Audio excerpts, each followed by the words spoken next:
So this is my homemade camping trailer. Just finished it about a month ago. We took it camping at Pismo Beach once so far. CVT rooftop tent with an annex, has a 100 amp hour battery, and also 110 watt solar panel in the front. Full on diesel heater. Right there, there's the tank for the diesel heater. Diesel heater's up in the front over here. Fully lockable, weather sealed. There's my diesel heater, 80 gallons of fresh water. We stayed for about 3 days, Pismo Beach, and we probably used about 30 gallons. So this thing, you could probably stay out for a week. This is our control panel, I guess you'd call it. So we got our solar charger, our power for our heater, which is here. And then you can run the heater off of this. Then we have our fresh water pump, our roof lights, and you have amber, which turns on the bug lights, and then you have the white light system, which is mostly on the other side for the kitchen.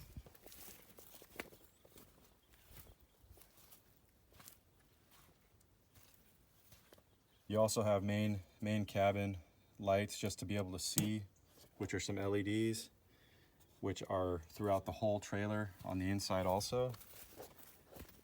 Just so if it's nighttime, you can see what you're doing. We have one here, one over there. It's plenty of light to see what you're doing, and it's throughout all of these also.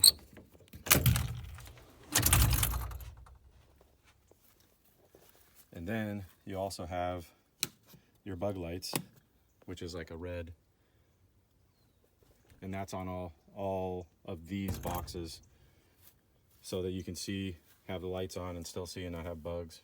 It has a filter, a fresh filter, that basically when you drive, it blows fresh cabin air through here and pressurizes the whole camper so that dust doesn't find its way into it, because the inside is pressurized while you're driving.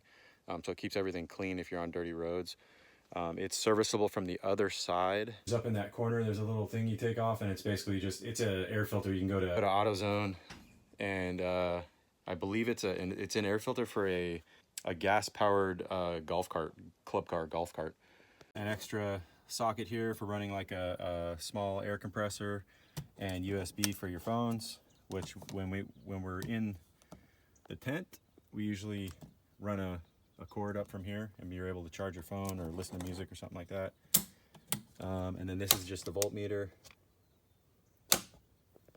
This side, I usually have a toolbox. All this stuff for the tent in here, the annex, the sleeves, and everything for the awnings out on the top of the rooftop tent. And this is so main storage and tool storage. This is a hot water heater, on-demand hot water heater. Things out. on a swivel like that, you can connect. This is where I keep all the stuff down. So we usually run a propane tank right here. Turn on the freshwater pump. Washing dishes, showers, it's still got air in the system, so it's pumping it out. But so we were camping for 3 days on Pismo Beach, and we took showers every night, washed all our dishes, and we used about 30 gallons, and the freshwater tank's 80 gallons.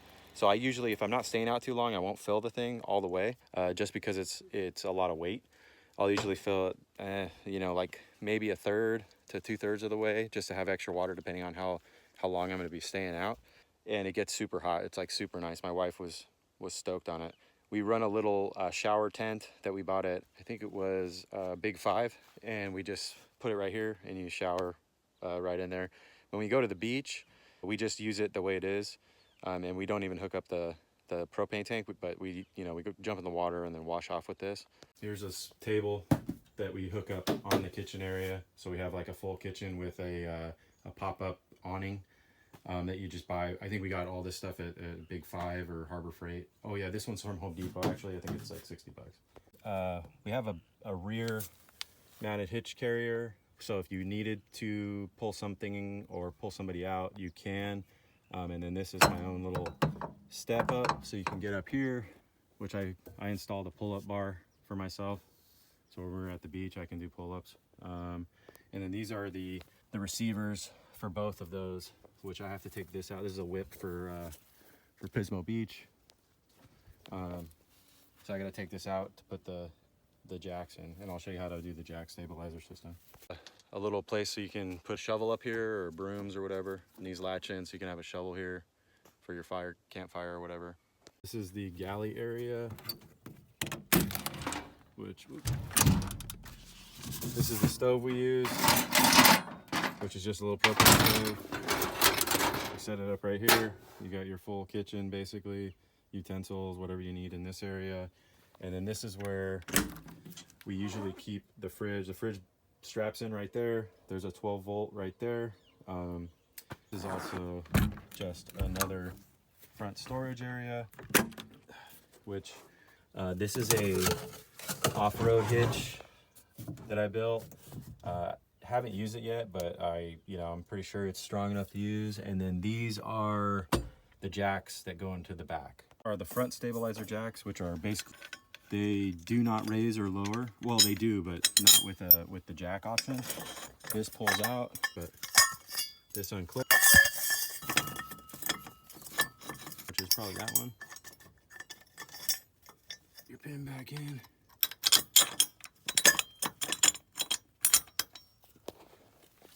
And then your front is stabilized, and then the bigger ones go in the back. They slide in just like a regular hitch would. Same deal. This lowers down the ground. That way you can level out the trailer. Works really good. There are these right here, little bubble levels on all 4 sides of the trailer. That way you can basically get it really, we got it dead nuts level. And then that makes it so you're real comfortable when you're sleeping in the tent. You're not rolling to one side or leaning back or whatever. So, this thing basically is just a badass utility trailer. You can take it camping. It's got heat. You can pretty much go camping in snow, wind, rain, whatever you want. It's solid. It's a bitchin' little trailer. And you could use it as a tool trailer or something if you were trying to start like a mobile welding business or something like that. You could fill this with tools, throw a welder in there, and it's all out of the elements. I've actually thought about doing that because I'm kind of thinking about getting rid of my full welding dually. I'm not sure, because it's a fully rigged out, it's a full rig with a crane and everything, and I'm not really using the crane, and I'm pulling around a lot of weight. We just got another pickup truck it's a diesel 7.3, but it's a single rear wheel 4x4. So I was thinking about building something like this on the back of it that's removable, and then I could swap all my welding stuff onto a flatbed and then put something maybe like this on the back of it and make it like a dual purpose camping / work truck, rather than having 4 different cars right now. It's an idea. That's what I'm playing with right now.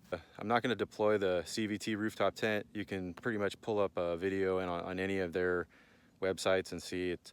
The tent probably takes 10 minutes to unzip that thing, flip it out, and put the flaps up.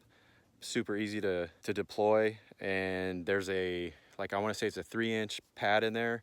I've slept in there, it's very comfortable. And the annex is a little bit more of a pain in the butt because it has the part that flips out, you have to connect it, which is kind of a pain in the butt. It took us probably, the last time we were at Pismo, I want to say it took us 45 minutes to set everything up, but it was super comfortable. You can use the annex room as a changing room. I let my dog sleep in it. The heater has a tube that hooks up to both. That way, if you did want to have someone else sleep in it, you could. The diesel heater, that's the fuel tank, and it outputs down here. So it has there's a sealed cover. It comes out, and it has basically a sealed connector. And then this is the tube that hooks up. And it has 2 outputs, see? So this one goes to the annex, and this one goes up to the rooftop tent.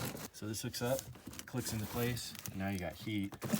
So you come in here, turn the blower on. You hold this button, and it's gonna start up.